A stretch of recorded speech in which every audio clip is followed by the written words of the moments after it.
Hello and welcome to Storyboard18, Vishal. Pleasure to be here. I'll start with the hottest topic, which is generative AI, and I know that NVIDIA is making huge investments there. I wanted to understand the India story from you. What all is happening? Actually, it's very interesting. We are living in a very unprecedented world.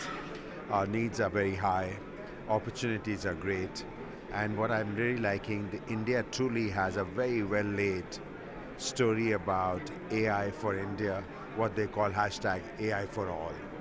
More importantly, there are so many people who have leapt onto it. There are tech consultants, there are researchers, there are AI czars who are all across trying to think what needs to be done. So that's the exciting part. The second exciting part is India is full of grand challenges. The challenges that range from agriculture, education, healthcare, and several more, including urban mobility, especially when you are in Bangalore. And those getting solved through the power of AI makes it really critical.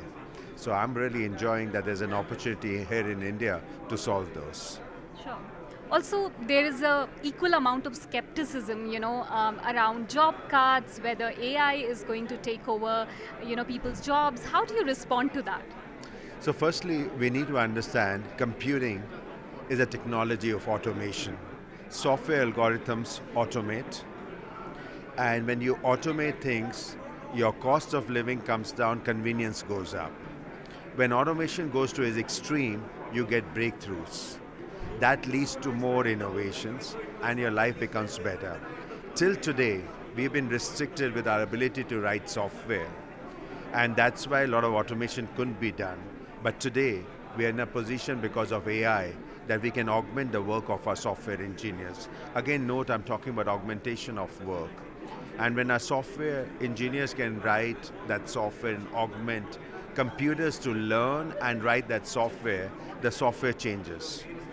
The software here is very different. The software here is firstly parallel, is 100,000 million times more compute intensive. More importantly, it works differently, it's deployed differently. So there's a need for the whole reimagination, reinvention of this part, and that's the opportunity. When you have that kind of an opportunity, how can anybody be thinking about job cuts? Right. So you're saying that it'll make things more efficient? AI is going to make things more efficient for certain industries?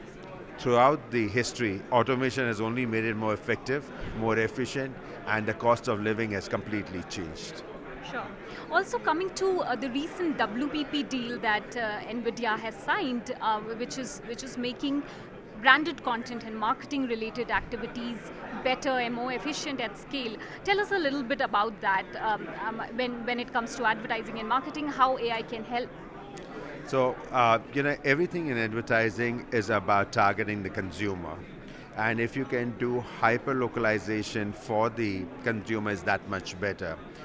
What AI taught us is that you could do a lot of recommendation, but if you can do hyper-recommendation, and especially using the generative AI tools, you can actually work on exactly how to position, whom to discover, where to do. Well, one of the largest challenges that the consumer companies face is churn. Even the e-commerce companies face the churn. You spend a lot of marketing dollars and you bring a customer, for some reason the customer moves out and you're not able to bring them back, or if you bring them back, it's a larger interval of time. With the insights, with the knowledge that generative AI can do through the interaction between the consumer and the equipment, you can now basically figure out that what does the customer require, how do you basically make it more engaging, and how do you retain them. And that's exactly what WPP is trying to do as the world's largest advertising company. Right. Tell us a little bit about gaming.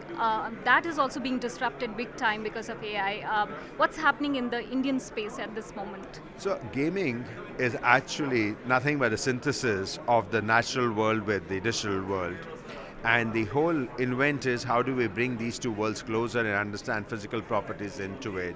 A lot of work that's done in gaming actually goes and contributes to the larger enterprises. You're finding the games are more engaging, they're more realistic, people spend more time.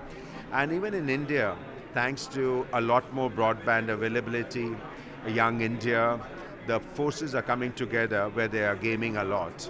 And the best way to think about is that, like they taught us very early, all work and no play makes Jack a dull boy. So it's a very good balancing factor for India that you have ample time to understand what's happening around you, work for it, and more importantly, you also entertain yourself.